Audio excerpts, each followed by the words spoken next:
All writers are prone to becoming so attached to our characters and stories that we struggle to see why a passage may not be working.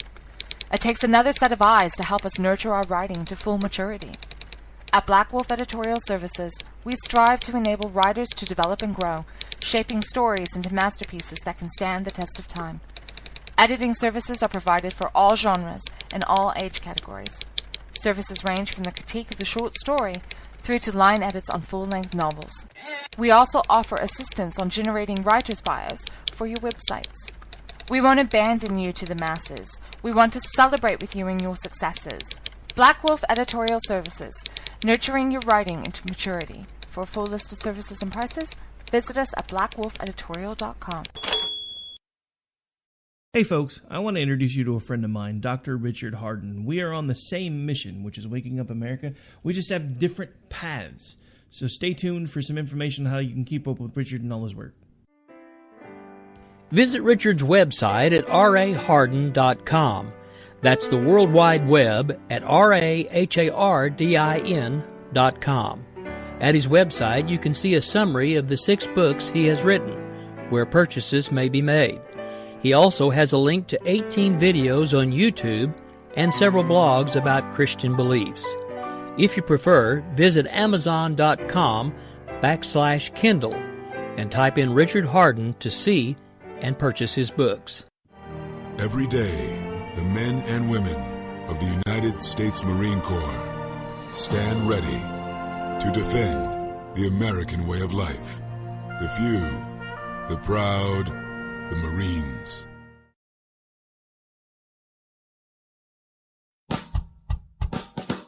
You're listening to the Spark Radio Network, internet radio like you've never heard before. Innovation, creativity, and imagination are all said to begin with a spark. So fasten your seatbelt and take the ride of your life and listen for the spark. You are listening to KLRN Radio, where liberty and reason still reign. Hello, everybody. It's Dan Wright. I'm broadcasting live from CPAC 2017, and I am here with Charles Kilmer with RD Water Power, and we're going to be talking desalination. Correct. And there's an interesting story here. That is the story of what happened in 2006. In 2006, the Israelis were 6 years into a 15-year drought. They brought a collection of scientists, businessmen, and government officials over to the U.S., and they convened a conference across the river from us in Crystal City. They wanted to pick the brains of American desalination experts. I was there among a whole bunch of people who peppered the Israelis with a whole lot of great ideas. We were totally frustrated at the time because of U.S. government policies as far as water desalination is concerned. We are happy to do it. 10 years later, the Israelis have done something of literally biblical proportions. They have made their country water independent forever. Not just a little while, forever. They have made a situation there in which they send the water to their cities, desalinize the water for $500 an acre foot, and then turn around, clean the water up slightly to brown water standards, and put it out to their fields. To understand what that is, you have to understand what they have done. You have to understand that the U.S. has one of the largest desalination plants in the world. It works out of Southern California and San Diego, and it's called the Poseidon plant. It does it for $2,000 an acre foot. Now, there's a big difference between $500 and $2,000 an acre foot, and that's just huge. Another way to understand what the Israelis accomplished is to understand that the same drought hit Syria. They rolled over and died. They did not respond to it in the way the Israelis did. They just said, and what the Muslims would say, inshallah, God willing, they just figured, well, that's just the way it is. Their farmers' fields dried up. Their crops failed. All their farmers were all bankrupted. They all came to their cities, and became the tinder for the civil war there in Syria, and subsequently they became these masses of refugees that came to Europe. Yeah, that's basically what you're saying is that Israel has been able to completely irrigate their country without depending on natural fresh water to do it. Correct. What the Israelis have done is shown the incredible, amazing possibilities that can happen by lowering the cost of water desalination. They are so profound. They are so profound that they suggest that with the proper policy, the U.S. could create a world in which the cost of water desalination is so cheap that it becomes possible to send desalinized water to any desert in the world, and you effectively double the size of the habitable Earth. That's how amazing this is. On the other hand, if they fail to do this, then you have the Syrian problem. Right.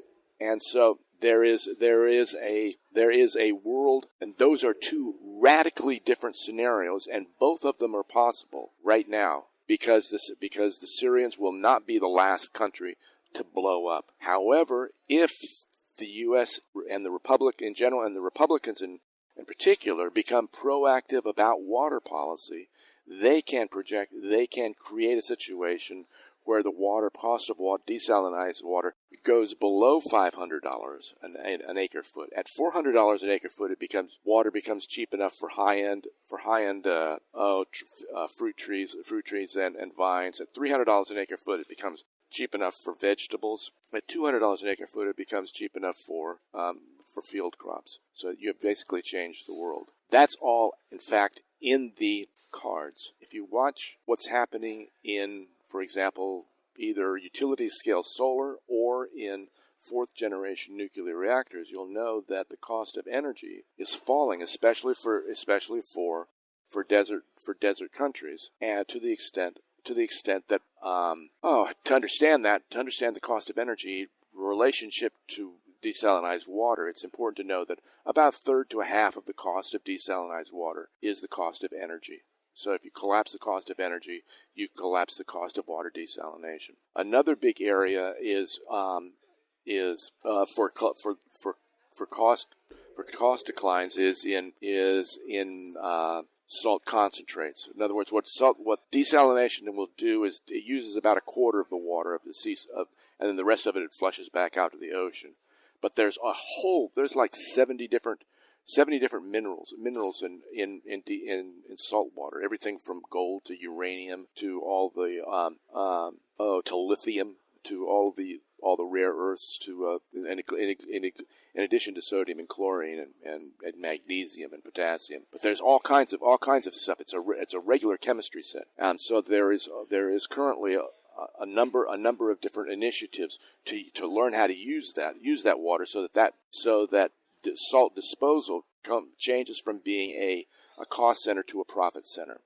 So these are examples. These are examples of the ways that the cost of water desalination will come down. The important thing for Republicans to know is that if you, as a foreign policy initiative, if the Republicans are probably going to be forcing out anywhere from 5 to 10 million illegals from the U.S. If the U.S. does that, the Europeans are not going to be far behind. If on top of that, the Republicans say the American policy is to collapse the cost of water desalination, so suddenly we can say to Mexico, okay, we're going to send you back your citizens, but we're also going to double the size of your habitable country. You suddenly have a vision that works, right, that everybody completely understands. It is without there's every go, oh, yeah, correct. Now, the importance of vision here is that, well, Republicans, whether you agree with Democrats or not, they have a real vision. They're in a green energy policy. What it does is it organizes them. Republicans can replace that. That's it. The problem with green energy, it's essentially defensive in nature. A green earth policy, where you collapse the cost of desalinized water, is offensive in nature. It returns vitality to the civilization in a way that it's not done. Nobody else does that. A similar Republican vision statement was done by Ronald Reagan when he talked about Star Wars. Star Wars, just by projecting the vision, he changed the future. That's what we're talking about, projecting a vision to change the future. But with this difference, Star Wars still is not completely completed 50 years later. However, water desalination, cheap enough to turn the deserts green, is built into the technology route that's going on right now. It'll happen about 10 or 15 years without the Republicans doing anything. They'd have to do without them doing. Israel has already proved it can be done. Correct. And so, and the naysayers will say, okay, well, sure, but the Saudis those guys have been able to do Saudis. They've been doing water desalination forever. However, they have been using free oil and natural gas. I mean, that's just like, in fact, they are so concerned right now about their oil and gases. They're transitioning now to solar for their desalination because it's now cheaper. It's now cheaper than oil, and they want to use that, for overseas stuff. So the Republicans have an opportunity to create a vision in which all of the rest of their policies make sense. Now, there is an even deeper level to this story that people don't typically understand, and that is that American civilization radically changed in the 1970s in a way that it's almost a break point for all of American civilization before that. Up until 1970, we lived in a world of what we thought of as being unlimited resources, unlimited natural resources, and where there was not population control. After 1970, we have come to live in a world of population control and constrained natural resources. You can see that in the popular culture because after 1970, all of the visions of the relatively near future were all dystopian. Everything turned, you have your everything from Mad Max to 2001 Space Odyssey. There's a whole bunch of these things that they came of these movies that should just show things were really going to be terrible in 30 or 40 years. And the reason was because they thought the resources were going to run out. If you lower the cost of water desalination, you suddenly change the future. You change the future, the expectations about the future. And this brings a vitality back to the American civilization in particular, and worldwide particular civilization in general, and in a way that's just totally profound. Yeah, if you take a country and make the country viable, nobody wants to leave it. Correct. Correct. And the other thing you look at, too, is just the situation in California. The drought in California, they've got so bad, and now that they're getting an overabundance of rain, they're having problems because when you have a drought like that, now you have all this huge amount of water coming into the state, and there's no place for the water to go. Well, the interesting thing there, is that the California used to understand the water. They used to, whole infrastructure that they have was built by Republicans from about 1920 to about 1970. The last of the Republican governors was Governor Pat Brown, who was Governor Moonbeam's father, and they built an entire infrastructure of dams and of dams and canals and aqueducts and levees of one stripe or another. And having once completed them after 1970, they've done almost no maintenance, almost zero maintenance. The reason for the the reason for the problem in that one dam that's been in the news recently is because they did zero maintenance on that dam for the last 50 years. They have essentially been a trust fund state. They've been living off the inheritance of their ancestors, and they have not done anything not done anything since then. That, in fact, the same drought that hit Israel and Syria also hit California and the rest of the Southwest.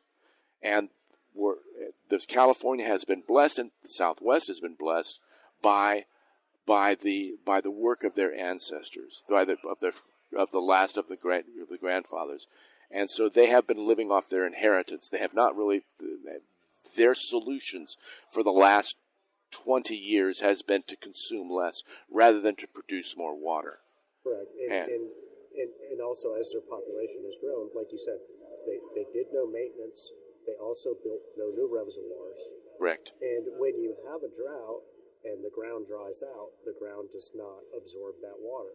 Correct. And if you have a well-irrigated state, the water is going to be absorbed instead of rolling off like it does, causing mudslides, roads to cave in, everything else. Well, yeah. The problem with California is not so much that they don't have water at this moment. They do have water at this moment. They have too much water at this moment. They don't actually know how to.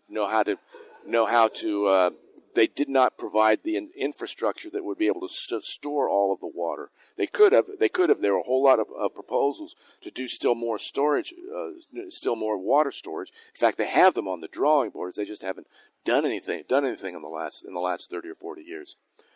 The important thing for California is to have water stability and predictability. In other words, to do basically what the Israelis have done. If they could do what the Israelis have done, then hey, they suddenly become a real state. I mean, because they've got this kooky situation where they're literally spending $30 or $50 billion on this train from LA to LA, and you're going, why are they doing this when they can't even do water? It's like the water is the real issue. So in order to provide predictability, they actually need to have a water desalination solution that is cheap, not just cheap, but dirt cheap, and even cheaper than the Israelis. They can do it. That's actually within the technical parameters of what is going to be becoming, but it's not something the Republicans are thinking about right now, whereas it should be. It should be. It's a big high concept idea that the Republicans, if they seize on, they can bring a whole lot of street cred to all of their other policies. Absolutely. So that's the policy initiative in a nutshell. If that doesn't sound interesting enough, then I can also say that in 2024, Elon Musk plans to put a man on Mars. Does anybody believe that? What's more believable, to turn the desert green, or to put a man on Mars? Yeah, absolutely. And we can obviously, Israel's proved we can turn the desert green. Correct. So it's more plausible that we can turn the deserts green. In fact, but I am not going to bet against Elon Musk. Nobody would want to bet against Elon Musk. You could say it ain't possible, but I ain't going to bet against that guy. And so if that's what he wants to do, okay, more power to him. God love him. But I'm not going to be such a naysayer that I'm going to bet against him. So that for him to be able to do that, he has to be able to develop a water desalination machine that will be able to take the salt water, which they've proved to be on Mars, and turn that into potable water and energy. And so, if the Republicans wanted to be really, really, really visionary in a way that's just totally, totally arresting, they could say, okay, the Republican policy is to turn the deserts of the Earth and Mars green. And that people would just go, help me, Jesus. But, it's one of those things where Why is that important? Because Elon Musk's companies are not profitable right now. But the most hardest eyes, green-shaded people on the planet will not short his company. They believe in it. They believe it. They totally believe it. They're totally in on the vision. He can raise as much money as he wants to do this, and that's what a green energy vision does. It brings people together into the vision and moves and shapes the progress in which people are all committed to go in. So I think that's pretty much the vision there. I see. It's very interesting. I'm very glad we had you come by today. Thank you very much. It's been a pleasure chatting with you. It's been a pleasure. Pleasure's all mine. Really very interesting, and I'm going to keep an eye on this. All right. Hey, thank you for coming by, Charles. My pleasure. Cheers. That was fun.